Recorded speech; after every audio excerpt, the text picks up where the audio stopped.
کو بام عروج تک پہنچایا. اس کے علاوہ جو عظیم بڑے شعراء اس تحریک سے جڑے ہوئے تھے ان میں آبرو، شاکر ناجی، شرف الدین مضمون، ولی، سراج اور عاجز جیسے بڑے شعراء 17ویں صدی کے بڑے جو شعراء ہیں ان میں شامل.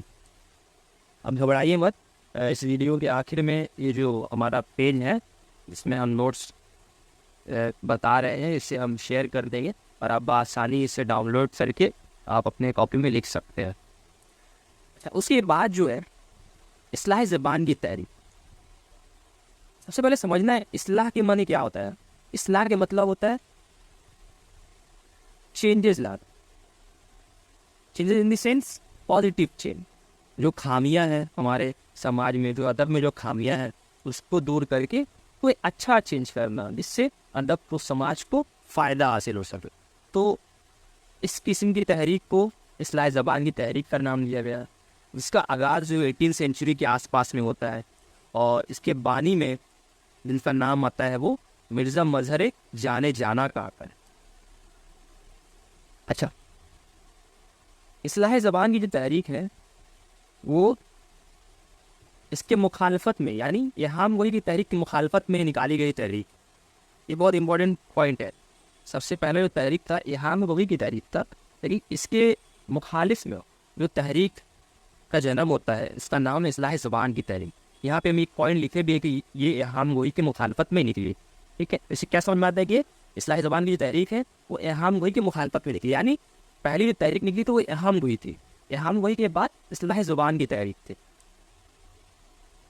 اصلاح زبان کی تحریک سے میں شامل جو بڑے شعراء اور ادیب ہیں ان میں شاہ حاتم، آتش ناسک اور سودا جیسے شعراء کا ذکر ملتا ہے. اچھا، شاہ حاتم کے متعلق ایک امپورٹنٹ بات ہے کہ شاہ حاتم پہلے اہام گوئی کی تحریک میں شامل تھے، لیکن جب ان کا نظریہ چینج ہوا تو اہام گوئی کی تحریک کو انہوں نے ترک کر کے اصلاح زبان کی تحریک میں شامل ہو گئے.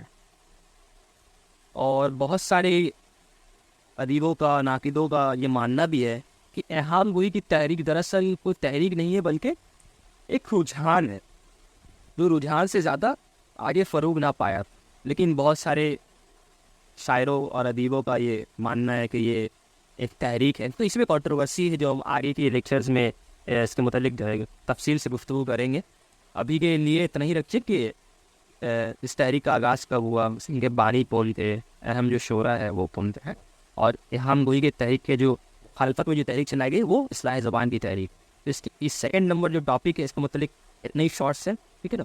اچھا، ایک اور بات، پچھلے ایئرز میں جو ہے اہام گوئی کی مخالفت میں آتش اور ناسک کا حصہ، اس کے متعلق جو ہے کوشچن آ چکا ہے. یعنی 2022 کا ہم بات کریں، 2022 میں جو ہے اہام گوئی کی مخالفت میں آتش اور ناسک کا حصہ آ چکا ہے. اس سال کے لیے جو امپورٹنٹ کوشچن جس سے بن سکتا ہے وہ اصلاح زبان کی تحریک ہے اور اہام گوئی کی تحریک مفہوم اور اثرات.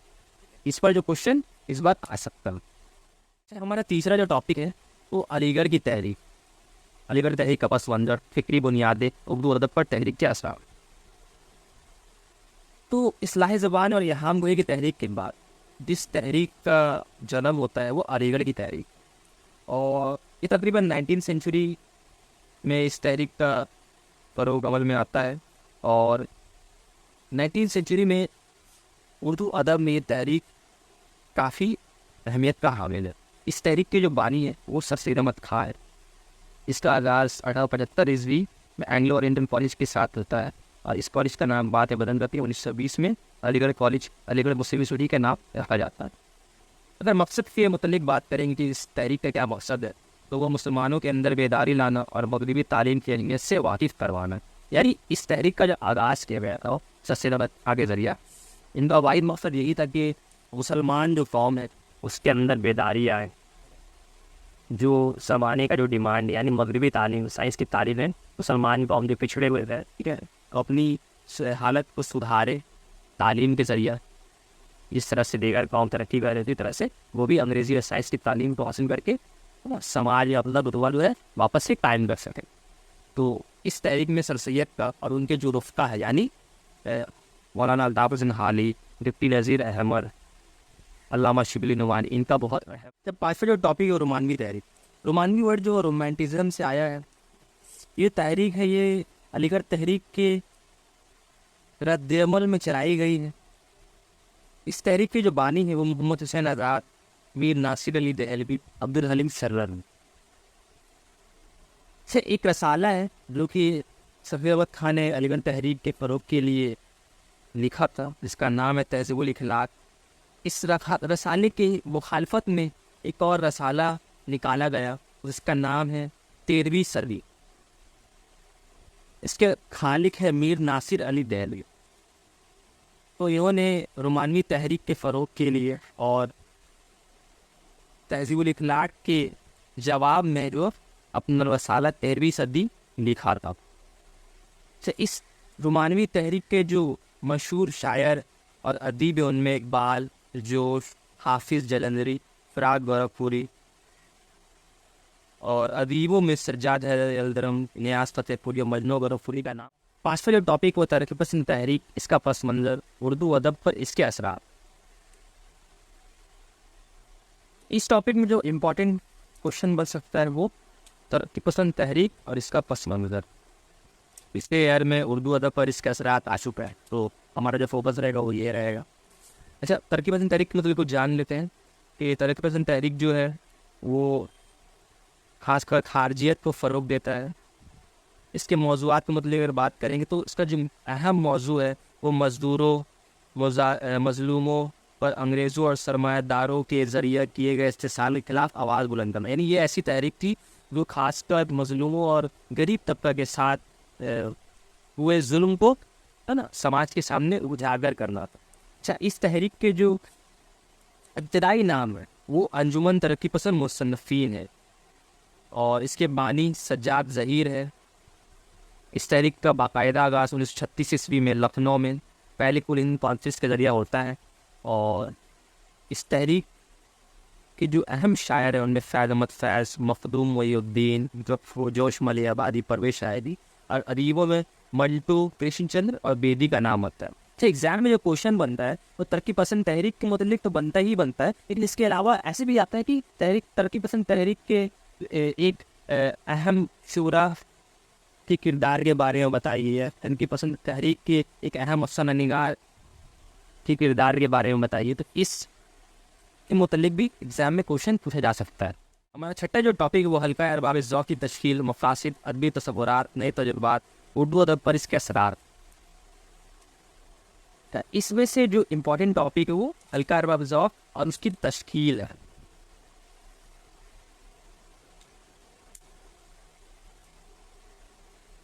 کیونکہ مقاصد اور اردو ادب پر اس کے اثرات پر پچھلے سال کوشچن پوچھا جا چکا ہے۔ اگر اس تحریک کے متعلق ہم بات کریں گے تو یہ تحریک ترقی پسند تحریک کے متوازی چلنے والی تحریک ہے، یعنی متوازی کے معنی ہوتا ہے پیرالل، یعنی پیرالل ساتھ ساتھ چلنے والی تحریک، اور اس تحریک میں داخلیت کو زیادہ فروغ دیا گیا ہے۔ اس تحریک کا آغاز 1939 عیسوی میں سید نصیر احمد اور ان کے دوستوں یعنی نسیم حجازی، تابش صدیقی اور محمد فاضل کے ذریعہ انجام پاتا ہے۔ اس تحریک کے اہم شعراء میں میرا جی اور نون راشد کا۔ ساتواں جو ٹاپک وہ جدیدیت کا مفہوم، اردو میں جدیدیت کا آغاز، جدیدیت کا سرمایہ ادب۔ پچھلے سال جو ہے جدیدیت کا مفہوم پر کوشچن آ چکا ہے، تو اس سال جو امپورٹنٹ ٹاپک ہے وہ اردو میں جدیدیت کا آغاز اور جدیدیت کا سرمایہ ادب۔